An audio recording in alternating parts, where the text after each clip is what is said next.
When I moved to London for university, I didn't even know what a burrito was. I didn't know I never had sushi. This week on He's a Guy, we sit down with professional MMA fighter Tommy Theocharis. Mixed martial arts really shaped my identity, my masculinity. And we go somewhere fighters and men don't usually go. If I lose, I'm in bed for a week, just don't want to talk to anyone. I wear my heart on my sleeve. And unpack on what it takes to become a better fighter. Train twice a day from Monday to Saturday, eat as clean as possible. Like, I'm counting all of my calories, weighing my food, getting 8 hours of sleep. But every level has a cost. Now I'm looking at your, I'm like, that must have hurt. From discipline to vulnerability to brotherhood. You got in trouble for that? Yeah, well, you guys. Tap in Season 2, Episode 7 of He's a Guy.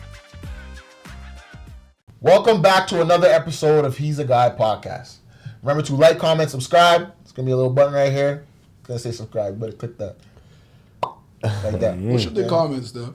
What they should comment? Yeah. Whatever they feel. Keep it respectful.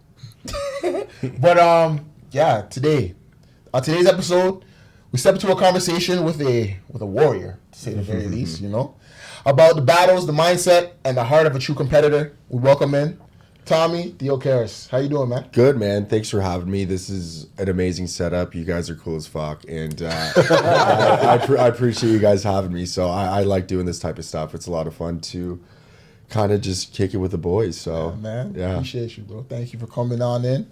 So to let you know, we kind of start off every episode with giving a mental check-in. We give a number between, obviously, 1 through 10. But, yeah, we just go around the room. We're going to start with Tashawn. Tashawn, how you feeling, bro? Check-ins at 8.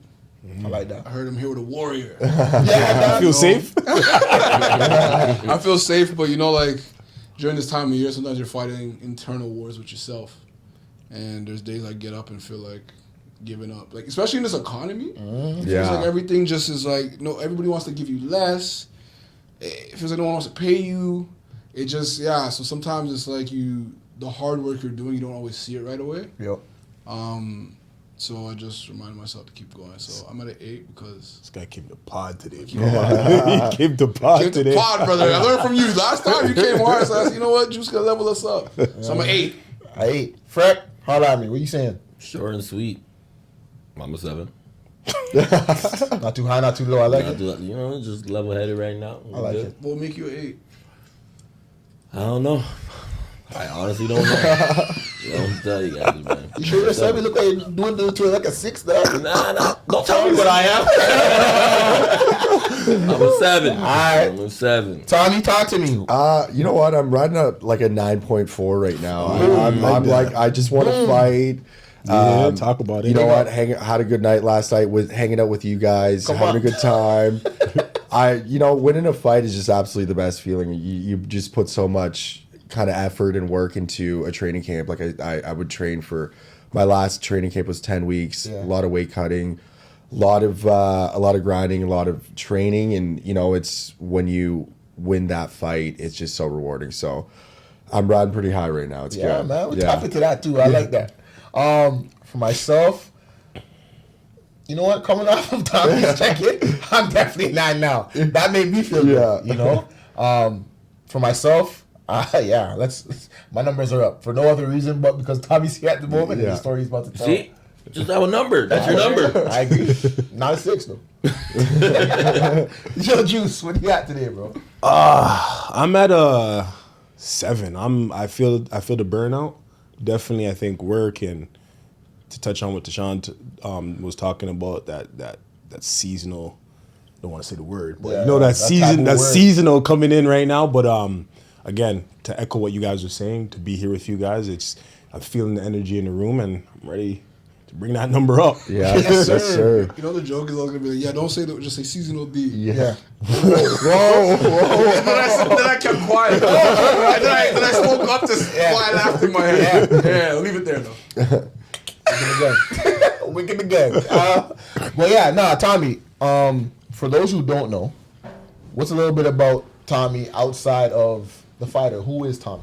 That's a great question. I'm kind of just like I feel like I'm a friendly guy. I like to have fun, hang out with my friends and family, do fun things, go traveling. I love to shop, do just like normal guy things, right? Just, go and have a nice dinner with some friends, some family, and, just kind of like nothing crazy.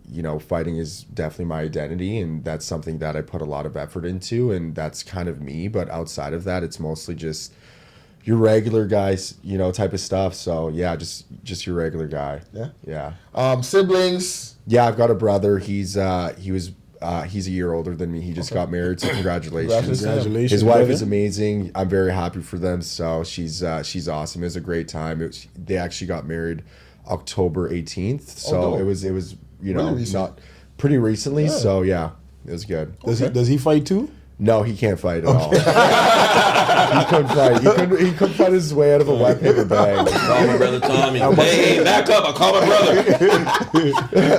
Don't kill me. Okay, so a bit about your upbringing. How was that like? Oh, amazing! So I'm born in Stratford, Ontario. It's a very small town. I'm not sure if you guys know where that is. Nope. So it's actually like in between London and Kitchener. Okay. It's like 30,000 people. My mom and dad are amazing. My grandparents are amazing. My brother's awesome.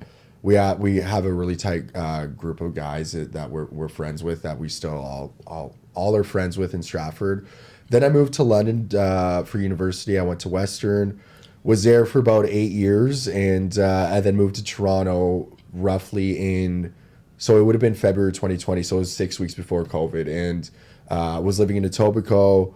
I love Toronto. It's amazing. I don't know if it's just because I feel like it's kind of fresh for me, but I love it. It's, it feels like home now. And yeah, I had a really amazing upbringing. So what's the, sorry. No, go ahead. What's the difference you would say, or the biggest differences, if you could give me like 2 or 3, between living in Stratford, London area, and then coming to Toronto? Okay. So to put it in perspective for you, Stratford is just such a small town, and there's not really, the closest, I guess, city would be London, Ontario, or Kitchener, Ontario, which would be considered towns. Like, now that I look back, they're not big at all. Okay. And so, like, to drive anywhere, to do something, like, we'd go to the movies in London, Ontario. We'd go shopping in London, right? So it'd be just a very small town. And when I moved to London for university, I didn't even know what a burrito was. I didn't know what, like, I had never had sushi, or like I didn't even know what a shawarma was. It was just like you're just like so locked into this community with like not much going on, right? And so like I thought it was like a New York City. I was like, this is the coolest thing. There's bars here. There's this in London. I mean, yeah, in London. I'm like, dude, this is so cool. And then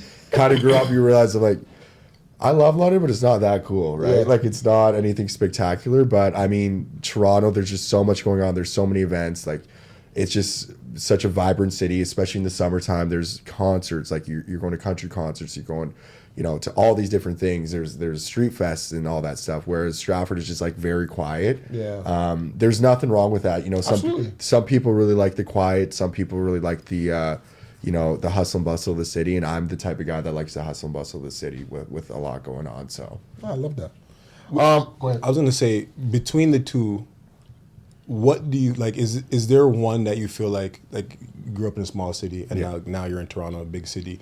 Do you feel like one is better for your mental health, if that makes sense? That's a great question. Yeah, for sure. Because I mean, for me personally, like I said, I like kind of living in a place, or visiting places where there's a lot going on. You could stay busy and that sort of stuff. Whereas Stratford, there isn't really much going on, so you're kind of just like sitting there, and there's really nothing to kind of do, right? Whereas if I'm in Toronto, I'm bored. Maybe I could go to a Raps game. Maybe I could go to a Leafs game. Maybe I could go to a concert. Maybe I'll go to like a nice restaurant that I've never tried. Like there's just all like. The opportunities are kind of endless to kind of gain a whole new experience. Whereas Stratford, it's like, it's smaller, and I'm not stomping on it. I love Stratford. It's a beautiful town, but it's just, for me personally, like, I kind of like the hustle and bustle of the city. So for me mentally, I'd much prefer to be in Toronto. It's one of those small towns, everyone. Yeah, like you go to the grocery store, everyone. Like, it's like you walk somewhere, like.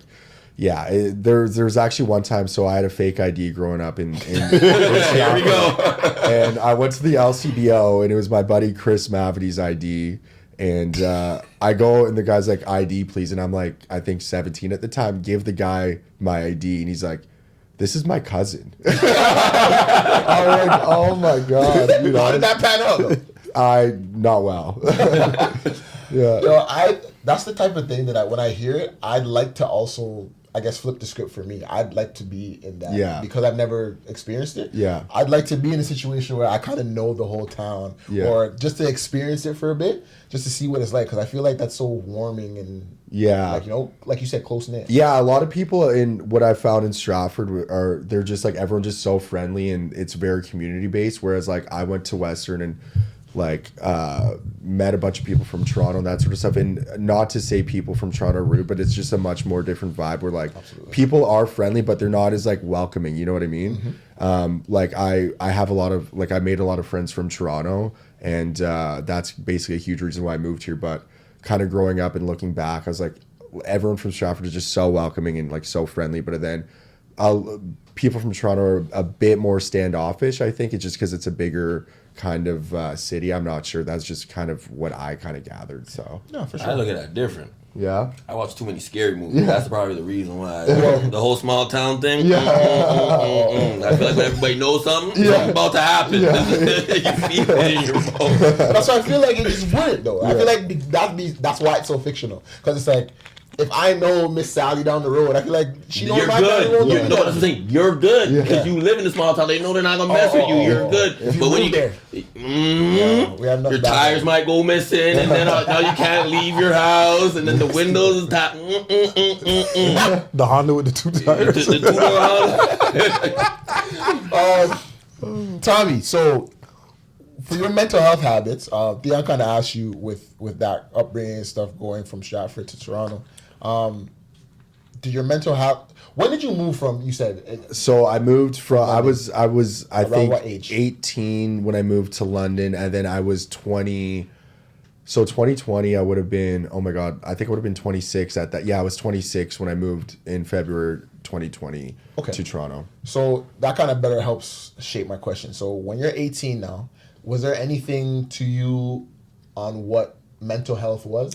No, I was just so naive growing up. I didn't know what any of that sort of meant, to be honest with you. I because I grew up in such an amazing life with my family that they provided me, a very healthy upbringing that like at that point in time, like nothing really bad had happened to me. So I was just kind of like, oh, life is just like full of like, happy-go-lucky. yeah, it's just happy-go-lucky, obviously. Yeah. Then when obviously you get older and things just start to kind of unfold, you're like, oh, like maybe, it's not just like a, happy-go-lucky type of thing. So what shaped you as a man, or what was your idea of what a man was like?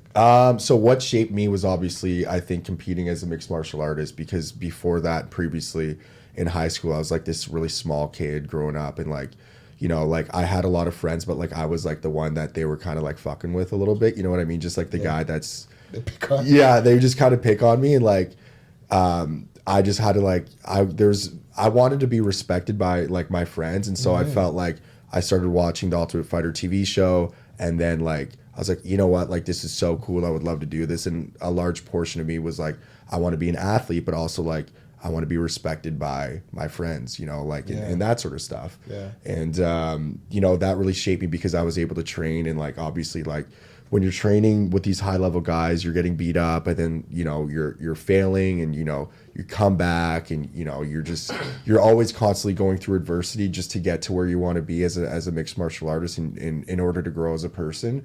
And so I think mixed martial arts really shaped my identity and my masculinity. Okay. I love that because, again, obviously, a lot of us play basketball, and it's done so much for us in terms of who we are and how we kind of maneuver. So I love how to see like how universally like sports can continue to do that for people, regardless of the sport. So yeah, it's interesting. Like the thought that came to me as you said that is like losing a basketball game is one thing, but like in fighting, like how do you is it hard to get back up? Because like in the basketball, I think the worst thing that can happen to you is getting crossed or dunked on. Yeah. And that sucks, but like getting punched in the face, get knocked out, getting and knocked then out feed it after. Yeah. What is it like getting back It's up honestly, it's the worst, because you put so much time and effort and sacrifice into, that fight, and then if it doesn't go your way, it's not only like, a speed bump in your career, but it's also humiliating because like there's so many people watching you, so many people counting on you to win, and you don't want to let your friends and family down that are supporting you, your sponsors, your coaches. Like there's just a lot of pressure on you as a fighter. And before fights, when I was first began fighting, like I wouldn't even be able to sleep before a fight just because like not it wasn't because I was like scared to get hurt. It was just because I was so scared of like letting people down that were supporting me and that sort of stuff. There's so much pressure, and so when you lose a fight, it's just like not only humiliating, you just feel like you disappointed so many people, right? And at that point, if I lose, there's been times where I just kind of just like am in bed for a week, just don't want to talk to anyone, don't do any of that. But there's other times where I've just taken a fight right away within a month. So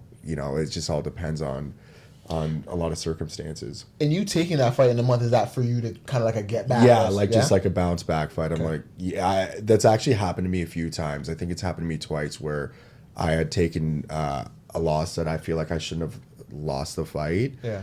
Was just kind of let myself down and just didn't compete to my best of ability and just came back and just like knocked the dude out like within a month. And so that's sort of how I would like to proceed to bounce back, is just, just come back and get that win, and then once you get that win, that sour taste is out of your mouth. So to kind of open it up to the room, actually, because that kind of goes into my next question. How do you guys regulate your emotions?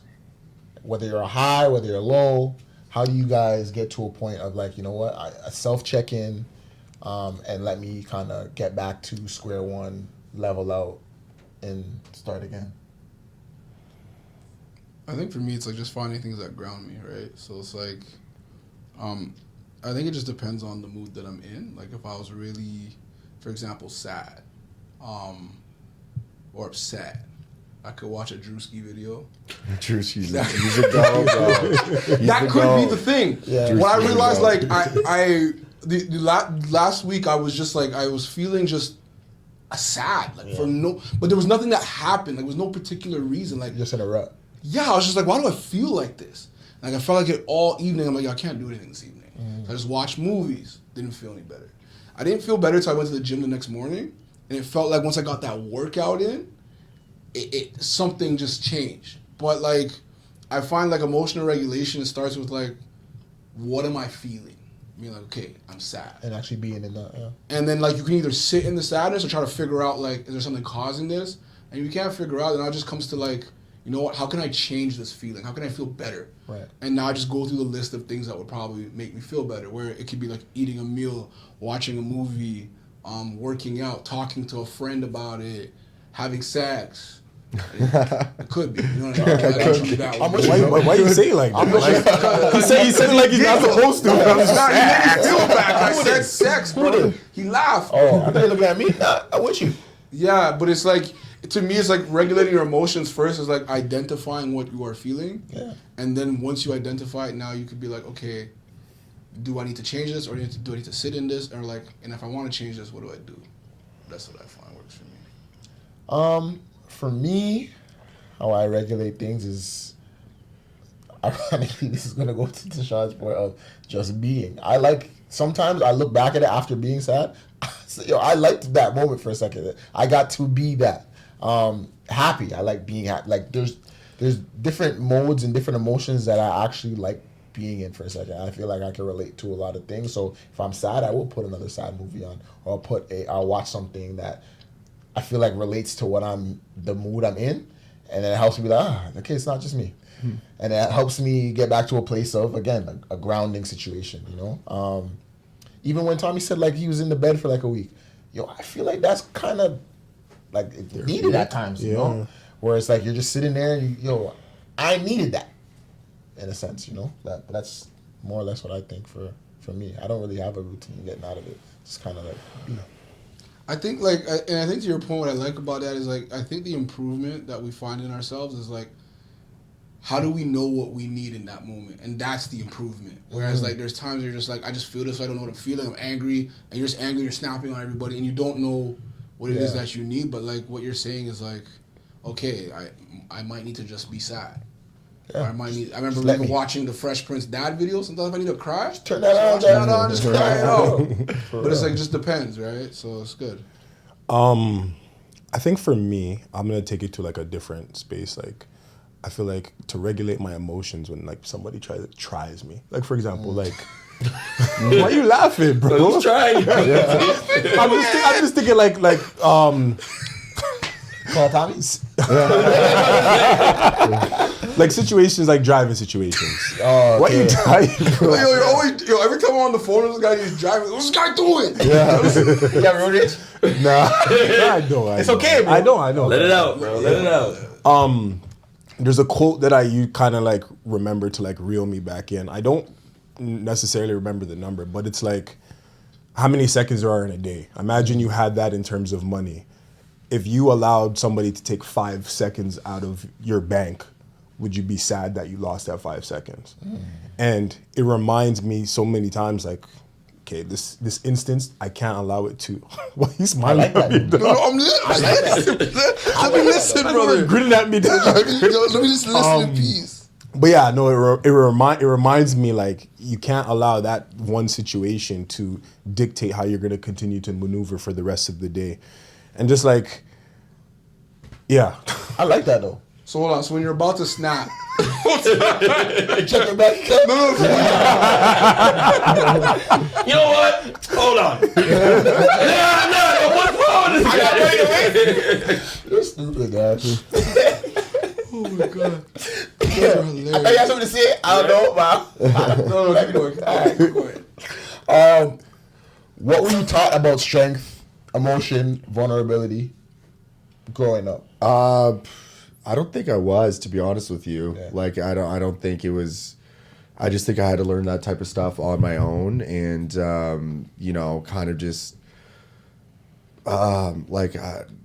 just go through these life experiences of like losing, failing, going through adversity, and then really just kind of working on myself and becoming more self-aware of how I'm going to get through it on my own. Because Right. you know what, so if you're going through a difficult time, there's no one that could help you but yourself, and you actually have to want to be able to get better as a human being in order to grow. And that's kind of the lesson I learned. So it was kind of just about kind of growing up and becoming an adult in that sense.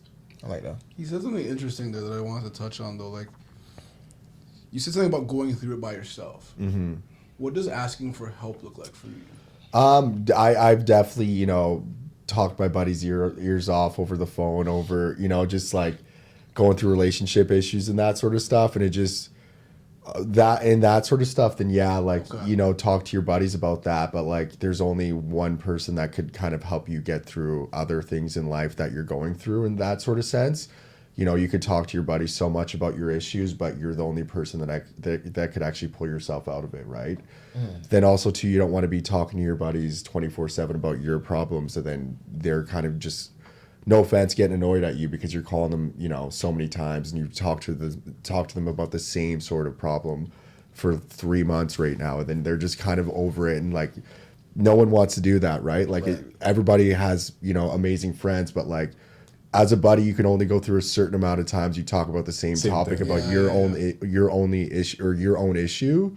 You know what I mean? So like, you don't want to put that burden on your buddies, right? I agree with that. So it's not that I don't have, a good support system. It's just I have amazing friends and people I could speak to about issues. But again, it's like, it's up to me to kind of get through it on my own and navigate through it. So Yeah, that's facts. Question for you. I feel like because people put so much kind of ideology on like fighters. yeah. Have you had like have you had a good reception with like being vulnerable? Because I feel like sometimes being vulnerable can be looked at like weakness. Yeah. So like if, for example, to the masses, you explained about something that's going on, mental health, whatever, have you had a good reception with that? For sure I have. I've had amazing reception from it, and a lot of people have supported me through some dark times, and I think it's incredible, and I've definitely had a lot of positive reception from that end of the spectrum for sure. Going into those moments, those dark times, were you in fear of discussing those? No, I feel like I'm just the type of guy that's just, I wear my heart on my sleeve, and if I'm feeling something in the moment, then like I'm not worried to to kind of speak about something. I feel like I really don't have a filter sometimes, which could be a good thing. It could be a bad thing, but if I'm feeling a certain type of way, then I'm the type of person to just kind of speak it. So, Oh, that's dope, though. yeah, I like that. That's empowering, to be honest. yeah, All right. Let's kind of get into this fight side. yeah, You know? cool. Here we go. This is what I've been waiting for. Ding, ding, ding. The origin of the Greek warrior. Yes, sir. Where does that come from? The nickname itself. Yeah. Okay, so You self-titled that? Is that no, something you don't like, self-title your. Is that taboo to do? Like, is that Yeah, something it's crazy? very taboo to do in fighting. But I just had this coach back in London, Ontario, where he just started calling me the Greek warrior, and it kind of stuck with it. I didn't really like it at first. I thought it was kind of like cliche, cringe, but like now I'm kind of starting to mess with it. Like over the last like few months, I'm like, that's especially because my last fight was just like, usually I go in there and knock the guy out within like a minute or like, I think 7 of my first round knockouts are in like under a minute, right? So I've got 11 wins as a pro. I have 9 first round knockouts. I just won a decision in my last fight, and the fight, I just had a horrible weight cut, so I was supposed to fight at 185. 10 days before the fight, my opponent backed out. Then they found me someone a few days later, and the fight was scheduled for 175. I was roughly like 196 10 days prior to that, so I was on pace to make 185 very easily. The weight cut absolutely killed me in the fight. By the 3rd round, I couldn't even like stand. It was like horrible. Like I was like, I've never been so exhausted in my life. And at that moment, you could quit and just kind of let the guy hit you, fall down, whatever, because you're just so exhausted. And that happens a lot in fighting. Like guys look for a way out. They'll let the guy take them down, let them get submitted just because they want to find a way out, right? Like there's a lot of quitters in the sport, but I stuck with it, fought to the end. Basically couldn't even stand until like for 45 minutes I was in the doctor's room. That's insane. They basically said I was like severely dehydrated. They were taking tests. They wanted to take me to the hospital. I wanted to go to the bar and have some drinks, so I said I ain't going to the hospital. But I ended up being okay. I got some staples in my head, got those taken out. But but like going back to the origin of the Greek warrior story, I usually knock guys out, but then this fight, I really fucking dug deep and just like really like showed a lot of heart and strength. And I'm like, you know what? That's a dope nickname. So, Damn. yeah. A lot in that little story right there. That was, yo. So, okay. So, a couple questions. With the cutting weight type of thing, how good or bad is it for your health? Like, it's horrible for your health. Like your organs really take a huge beating, like your kidneys, obviously your heart, because what happens when you get dehydrated, you don't have enough water in your bloodstream, so then it thickens and then it makes your blood pump harder, which means like you get fatigued harder, right? So what happened in my last fight was I didn't replenish properly with enough. I don't think I've been trying to figure out what happened, and a large portion would have been potentially because I didn't consume enough volume of liquids, which means like my blood was still thickened, which means it would be much more difficult to pump the blood through my heart and that sort of stuff. So cutting weight is very horrible for you, and it's not good. I always see like fighters, whether UFC or boxers, and they make weight. Yeah. But then the day of the actual fight, which is the next day, they're back to like whatever they walk around at. Yeah. Yo, and that's another thing. I was like, is that even... So, okay, so I weighed in at 175. This is just a question for you guys. Let's go around the room. Okay. Weighed in at 175 at 11 a.m. And then I went to Olive Garden, which was pretty lit after the weigh-ins. Got a bunch of pasta and all that stuff, breadsticks. What do you think I weighed 3 hours after the weigh-in? So What were you, 175? yeah. You were 205. No, that's no. what. 175, you were 183. You go. Yeah, I'm gonna say 10 pounds or less, so I'll go 184. Okay. I'd say like, about like 7 pounds. You put on like 7 pounds. What do you think? Not 205. No, I had a shot for the stars. Shot for the stars. To be very honest with you, I was 196 before Before the weigh-in? before cutting weight. So, Shot right back up to it. So 187. I was 193 3 hours after. So you put I was about to say, like you put on just because of what you're doing is your body's so dehydrated, like you're just keeping in everything, but you can't go in and just like chug a bunch of water, chug a bunch of Gatorade or something, because your stomach is not gonna like you don't have the stomach acid to break down all of like what is going in your system, right? So you have to do it strategically. And when I checked my weight at 193, usually I gain roughly around that, like, you know, a few like 8 hours afterwards. But when I checked 193, I'm like, oh, I'm great. Like, this is good. But yeah, like I shot up pretty heavily, and then I don't know what happened. And yeah. So they check you again before the fight? No, they don't. Okay. No. So that's my thing. Like, okay, well, not to stay on this too long, obviously, because we have other questions for you. But even with the weight stuff, it's like, who even teaches you how to cut weight? Especially that rapidly. So that's a great question, because your coaches are supposed to do that. But my coaches, who were amazing, they were fighters at the time, like when I first began. Right. So like they weren't like, they can't really invest in you when they're already like my coaches just have like, they're so invested in themselves, they have their own fights and that sort of stuff. So they would give me tips and all that sort of stuff, but I didn't know actually how to do it, and I was doing it so wrong. And then now I just have been doing it for so long, and I've done it so many times, and I'm constantly researching things, talking to different nutritionists, and it's honestly kind of like a hobby of mine to learn all of this sort of stuff. Right. I find it very fascinating. It is fascinating. It's very fascinating. And so, and for me too, as an athlete, you want to be able to kind of use your body to its full potential, so then you're able to compete at your most full potential. So for me, I'm always looking up different ways to kind of be a better athlete.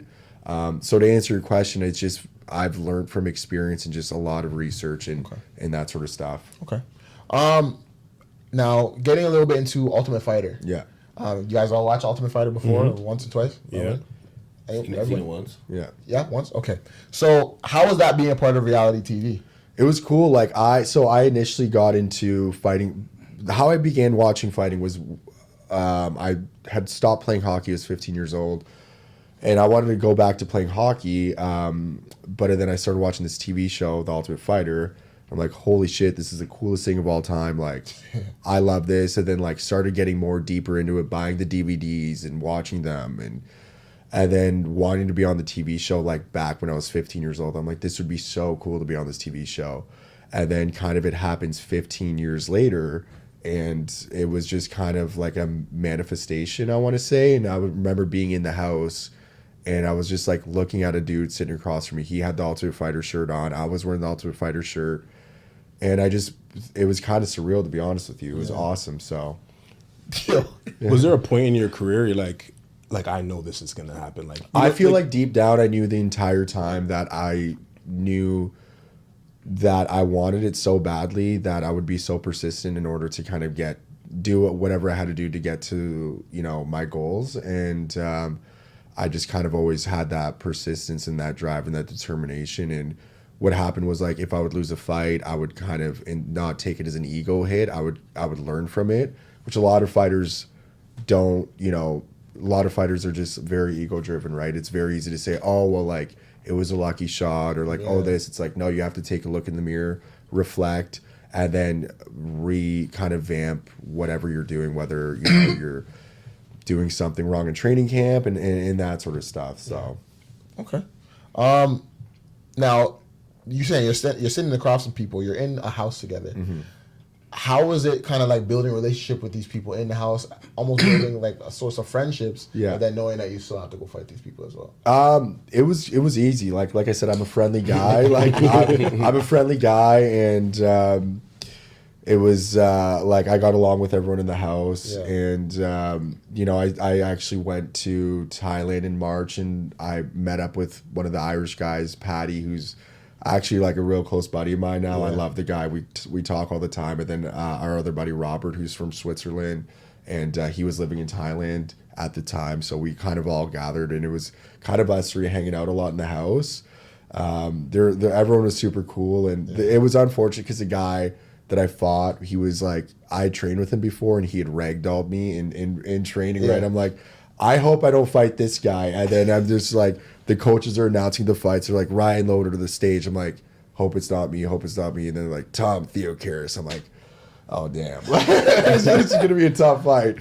And it's crazy because the night before the fights got announced, we had dinner together. We just like cooked dinner together because we have a mutual friend. He's came to Canada a few times. He's an awesome guy, Ryan Loder, and he's an amazing athlete. So how do you go from, hey, buddy at dinner, and then I have to kick your not ass. not personalized, getting punched in the face? I honestly couldn't shut it off. Like I liked the guy so much, and I liked every guy in the house. And like for me, it was just like so tough because I don't know. Like it's just that one for me was really difficult to kind of flip a switch there. Yeah. I don't know why, but maybe it was just the pressure of being in the house or something. I don't know. But also too, my last opponent, he was a very good guy, and I ended up buying him drinks after the fight. We were having beers together, so it's nothing really ever personal. Real, man. Do you turn into somebody different when you're fighting? Like You heard of the Greek warrior. no, is that who you become? Because it's like the demeanor that you have now. Yeah. Doesn't give. Couldn't see Doesn't it. give. That's what Hold I'm on, I got one for you. Hit him. Let's fight. Hey, how are you? Hey guys. Yeah, hit I love him. you guys. Like it's such a calm, happy, vibrant demeanor. So it's like, does something switch on when you're fighting? I wouldn't say switch on while I'm fighting. It happens while I'm in training camp. As soon as like the fight becomes like it begins to approach quicker, or sooner, I get more focused and dialed, and like it's not like kill. Like I want to like just like this like rage guy. It's more so just more focused on competing to my best of ability, and it's just more so. How to describe it?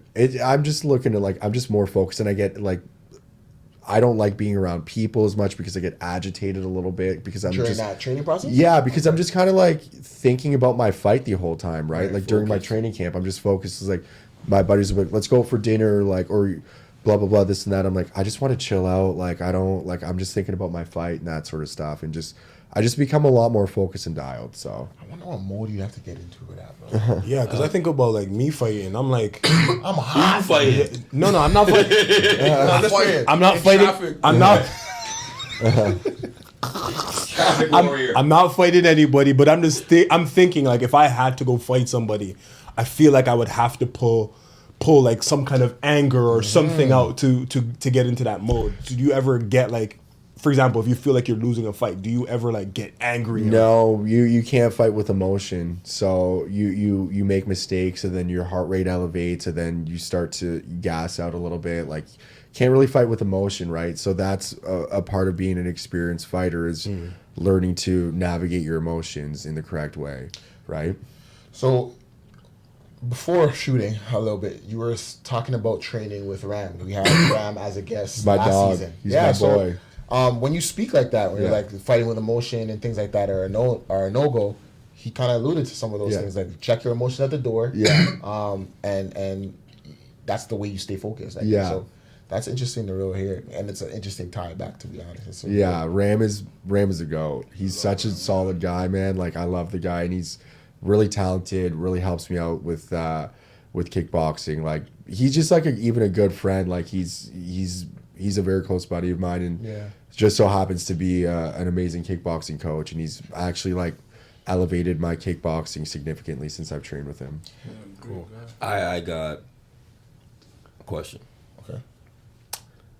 It's a little off, but so I have the side angle of you. Yeah. So I'm seeing your ear. Okay. Right, and I have to ask, does it hurt? So I get asked that question all the time. So what happens is when it first kind of like when you don't have it and then it first happens, it becomes a hematoma, which means there's blood that pools in the ear. That's when it hurts. But then over time it hardens and becomes cartilage. And right now it doesn't hurt. You could feel it if you want. Give it a go, Feel bro. it right there. Like it's like rock solid. You didn't think he was going to? Yeah. No, I wasn't going to. I'm not touching your ear. Hey, you about to be scared right now. Give it a go. I was about to, but for the I was shocked you minute. You know what? How's it feel? It's hard as shit. Yeah. Right. Like a real ear? ours is soft. So that I'm about to get into that. So because now I'm seeing your ear, and like you said, it's hard and you maybe feel it, whatever. So I feel mine is soft, or whatever. Yeah. We were playing basketball one time. Yeah. And Tashawn fouled the shit out of me. Yeah. Tashawn is this guy. Yes. And he fouled the shit out of me. He has some. I thought he had rocks in his hands. Yeah. Because he hit me in my ear, and I thought my ear was bleeding. Yeah. So that's you know what I'm saying. So now I'm looking at your ear, I'm like, that must have hurt, right? So yeah, like it literally like throbs. Like you just like can't even sleep when it first happens and the blood pools and it becomes a hematoma. Like you honestly, it just feels like it's got its own heartbeat. Okay, and it's like that forever now, or well now it's fine. Yeah, now you can't really do anything about it because you can drain it when it first happens and then it deflates. But I kind of like it. It's a cool little vibe. It's a cool little vibe. It's like I didn't want to drain it. I was like, this is kind of a badge of honor. No, but if you did drain it, and it could happen again though. It could happen okay, again. so Yeah, then yeah. makes sense. So does it affect any hearing, anything like that? No. Nothing. Okay, No, cool. no. All these mythical questions. and what it's called, like what, the cauliflower ear? Yeah, okay. cauliflower ear. Yeah, when I see guys walking downtown, I'm like, I want no problem with that guy. I don't care if you're big, small, tall, short. He has that ear for a reason. Yeah. He be taking hits. Yeah. Again, congrats to you on your last win here. Appreciate that. On your last fight. So with that though, you said it's 10 weeks of training. If you can give us like a short version of a breakdown of what that looks like, I mean, Yeah. for what you can, people Yeah. try to tap into your camp, but Yeah, basically, I train twice a day from Monday to Saturday, eat as clean as possible. Like I'm counting all of my calories, weighing my food, getting 8 hours of sleep, prioritizing my energy levels, which would be like, if I'm training really hard, then, I wouldn't have time to socialize or do anything like that. It's just kind of just very dialed in and just training really hard, eating very well, getting the proper sleep, and prioritizing kind of everything that has to do with the fight. So anybody on the outside of that, how's that situation like? I know, because you're locked in for 10 weeks, right? Yeah. So how does anybody get access to Tommy if they were, or do they don't? They just have to understand. Yeah, no access for Tom, no access to Tommy for 10 weeks. That's I really like I said, I just kind of dial it in, and I love it, to be honest with you. Just wake up with a purpose every single day. You're seeing your progression, you're getting better, you're solving problems in the gym with, maybe you're learning new techniques, maybe you're, doing things differently, learning about your body more, and that sort of stuff. So, yeah. Okay. With that question for that, with that level of focus, like what advice would you give to people who are trying to lock in? Because you hear people all the time be like, yo, I just gotta get consistent, or I just gotta, and it's like, you sound like you're able to just turn that on. Yeah. How does someone get to that point where it's just like, you know what? I'm gonna turn this on. Yeah, like I could relate to everyone as well, because for me, when I'm outside of training camp, I'm definitely not the most disciplined guy at all. Like sometimes I won't work out, or, I'll eat, Wendy's or something and go to burger drops. You know what I mean? But I think my main probably source of advice would be to sign up for something that makes them become disciplined. Like, for example, if signing up for High Rocks or something, if you have a purpose, then it's much easier to kind of just stay disciplined and lock in, right? As opposed to, I want to lock in just because I want to have abs for the summer. Everyone wants abs for the summer, but like, you know what I mean? It's like, there's nothing holding you to it. Whereas if you're signing up for High Rocks or like a marathon or something, you're like, I have to be ready on this date, and here's the goal. We have a purpose, and that sort of stuff. So I could definitely relate to those people who have a difficult time really locking it in. But I'm just saying, my words of advice would be to sign up for something that would make you kind of just disciplined. So it's funny that you say that too, to be honest with you. So I had spoke about this so many times on the podcast. When I became a father and during COVID, I put on some weight because just life. And I struggled with finding ways to kind of maneuver that, and how to lose weight, and how to like kind of obtain my old self back. And it wasn't until I realized that I have to sign up for something. So I signed up with a coach. Yeah. And it really changed everything for me because now money's involved. Yeah. So there you go. you know what I mean? Yeah. Money's involved. And just having that person that was checking me all the time, Yeah. being like, yo, what are you doing? And the thing that I really liked with my coach was when we first spoke, he was like, what's your why? Like before I even get into this, what's your why? Because he's like, I want you to be able to tap into that when you feel like you can't be consistent. Mm-hmm. And just having these conversations and having the check-ins and like you said, signing up for things, it helped a lot. It made things a lot easier for me to stay consistent. So Exactly. I can definitely agree with you on 100%. And like I said, if you just got to have a purpose, that's my main sort of advice. So Okay. I got some quick hits for you. Yeah. Quick questions. Are you a rest day type of guy or a one more rep type of guy? Ooh, that's a good question. that. One more rep, see it. Yeah, one more rap. Yeah. Dub the rest day. Yeah. Okay. Therapy session or sparring session? Sparring session, 100%. Okay. Pump up song. Ooh, there's so many good ones. You know what, like What's your top 3? Patiently Waiting 50 Cent. What Up Gangsta 50 Cent. Okay. Just give us You're one really more trying to fight. Dude, like there's just so many good ones that another one would be like, have you heard the song Get Up by D12 too? Yep. Yeah, that's a good one too. Yo. I see what type of mood you're in. Yeah. And then a fun one. What's one food that destroys your discipline? Burgers for sure. Yeah. Or chicken wings. Chicken wings. are And pretty you don't good. have any of that during your 10 weeks. Yeah, well, I mean, I do.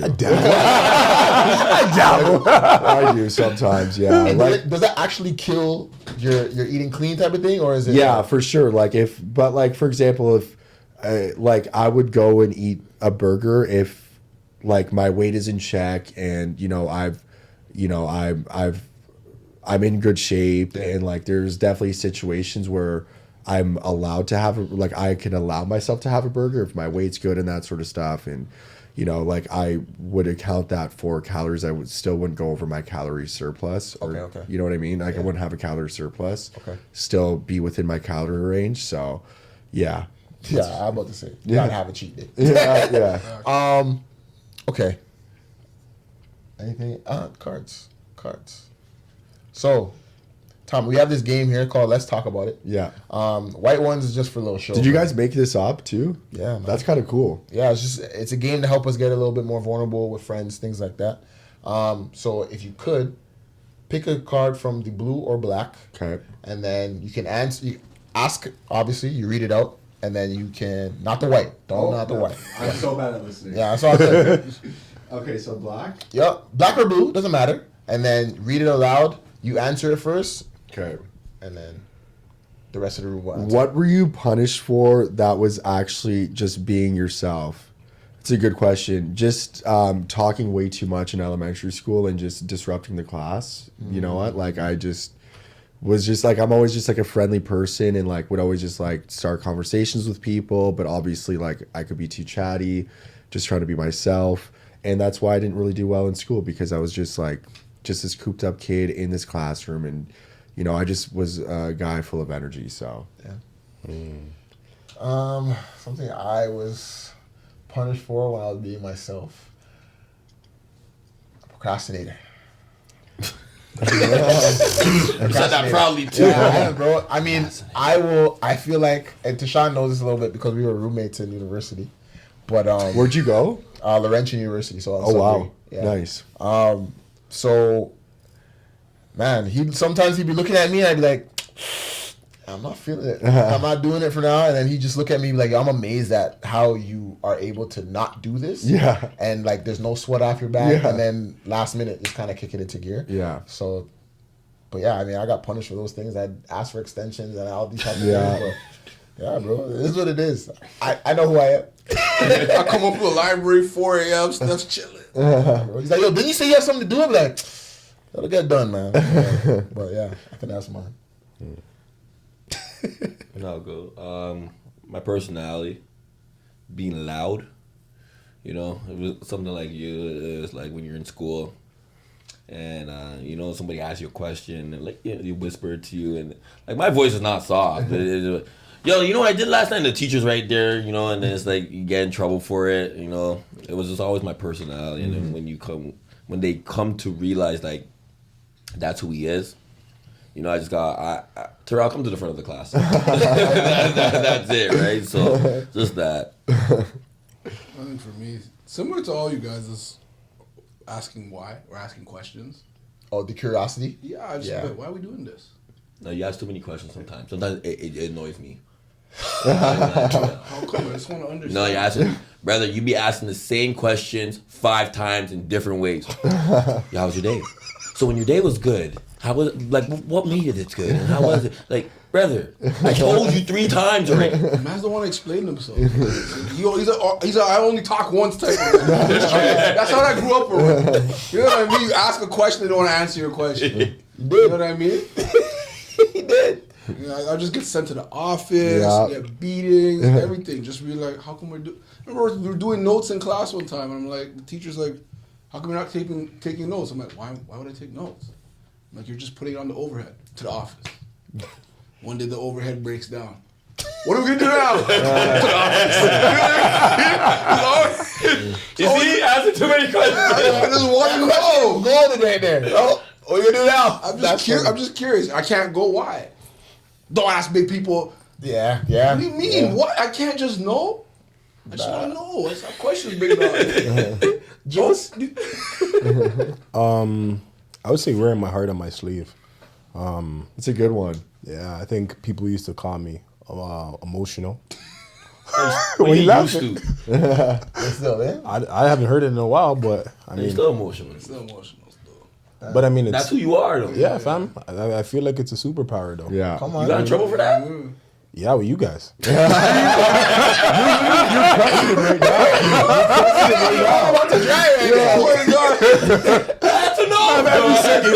You're emotional. But like, even for example, like to like even your point, like in class, like, you know what I mean.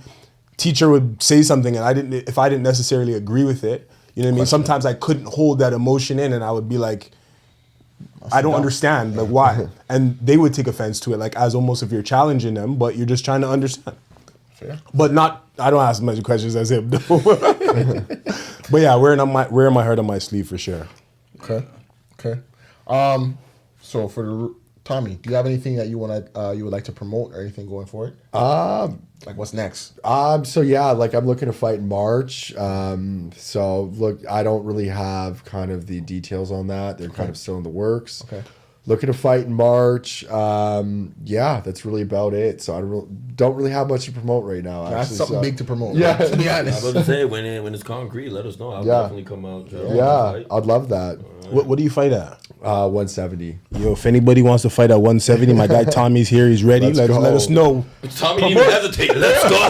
I actually had a big night last night, so tonight is not going to work, but maybe another time. Appreciate it, man. Mind Stay You. Please do follow. He's a guy. Follow, like, comment, subscribe. Little button right here, like I said. Hit that button. But from us, Tommy, thank you for having us. You guys are awesome. I appreciate you guys. That was Appreciate a lot you, of fun. bro. Appreciate you. Yeah. Thank you. So from us to you, we'll see you again. That was dope as fuck, bro. That was dope.